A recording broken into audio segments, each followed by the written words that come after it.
मेरी कहानी का शीर्षक है कुछ रिश्ते ऐसे भी।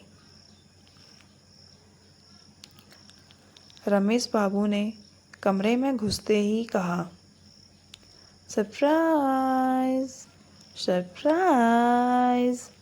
क्या सरप्राइज है पापा? पवन उत्सुकता से बोला।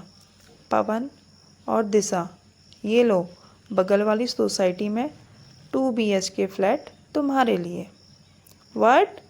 ये आप क्या कह रहे हैं पापा? हमारे लिए अलग से फ्लैट?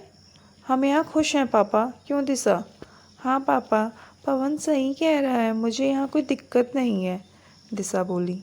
इससे पहले रमेश बाबू कुछ बोले, पवन बीच में बोल पड़ा। और पापा, हर बाप चाहते हैं कि उनकी औलाद उनके पास रहे, तो आपकी ये अलग फ्लैट वाली बात और इतने पैसे कहाँ से आए आपके पास? बेटा, बात ऐसी है, तुम्हारी शादी के लिए बहुत कुछ जोड़ कर रखा था। तुम हमारे इकलौते बेटे जो ठहरे। बड़े अरमान थे, ये करूँगा वो करूँगा, सब धरे के धरे रह गए। क्योंकि तुमने लव मैरिज जो कर ली, तो शादी के तामझाम में होने वाला मेरा खर्चा बच गया, तो उसी से तुम दोनों के लिए एक फ्लैट ले लिया। तुम दोनों कमाते हो, दोनों सुबह ऑफिस निकल जाते हो, EMI है कुछ सालों की, भर दिया करना। और कल को बच्चे होंगे तो उनके भविष्य के लिए अपना मकान होना बड़ी बात होगी। लो संभालो पेपर्स। यह कहकर रमेश बाबू ने पेपर्स पवन और दिशा को दे दिए। आखिर दोनों ने पहले मना किया, फिर ले लिए। अपना सामान लिए बगल वाली सोसाइटी में शिफ्ट हो गए। उसी रात मुन्नी ने रमेश बाबू से कहा, एक बात पूछूं? हाँ पूछो ना मुन्नी। ये अलग फ्लैट दिलाने की मेरा मतलब, आपको तो पवन की पसंद भी स्वीकार थी, दिशा को अपने से दूर करने की बात मुझे कुछ अटपटी सी लग रही है। जानती हो मुन्नी, बचपन से तुमने पवन की हर इच्छाओं को, गैर ज़रूरी इच्छाओं को हर बार पूरा किया, मेरे मना करने के बाद भी। इसलिए वह थोड़ा जिद्दी सा हो गया था, अपनी मनमर्जी करना। यहाँ तक उसने हमारे बिना पूछे, बिना देखे एक अलग समाज की लड़की से शादी कर ली।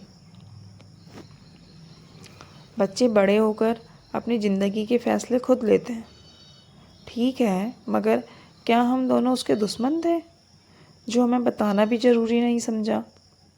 खैर, मैं यहाँ उसका बचपना समझकर चुप हो गया। बहू को स्वीकार किया, बेटी की तरह मान दिया, मगर उसने यहाँ आकर हमें अपनाया नहीं, बल्कि वो तुम्हें और मुझे सर्वेंट समझने लगी थी। स्वयं से कभी चाय बनाकर नहीं पिलाई। और ऑफिस जाते समय, मम्मी आज राजमा चावल, कभी आलू गोभी, कभी ये कभी वो। और वो नालायक पवन, उसे भी शायद हम दोनों नौकर ही लगे थे। मुझे तो आदत है बाहर से सामान लाने की, मगर तुम्हें? अब हम बूढ़े हो रहे हैं मुन्नी, और बुढ़ापे में हर माँ बाप अपने बेटे बहुओं से उम्मीद करते हैं कि वो उनके लिए जिएं और उनके साथ जिएं। यहाँ तो तुम्हारे साथ जरा सा नमक तेज होने पर बदतमीजी होने लगी थी। उस दिन टीवी देखते हुए अचानक दिशा ने टीवी बंद कर दिया था, बिजली बिल बढ़ जाएगा करके। अरे अपने घर पर अपनी टीवी पर पसंदीदा प्रोग्राम नहीं देख सकते क्या हम? मुझे तुम्हारे लिए बहुत बुरा लगा था। मैंने उसे समझाया तो बोली, घर खर्च हम चलाते हैं, बजट बनाकर चलना होगा।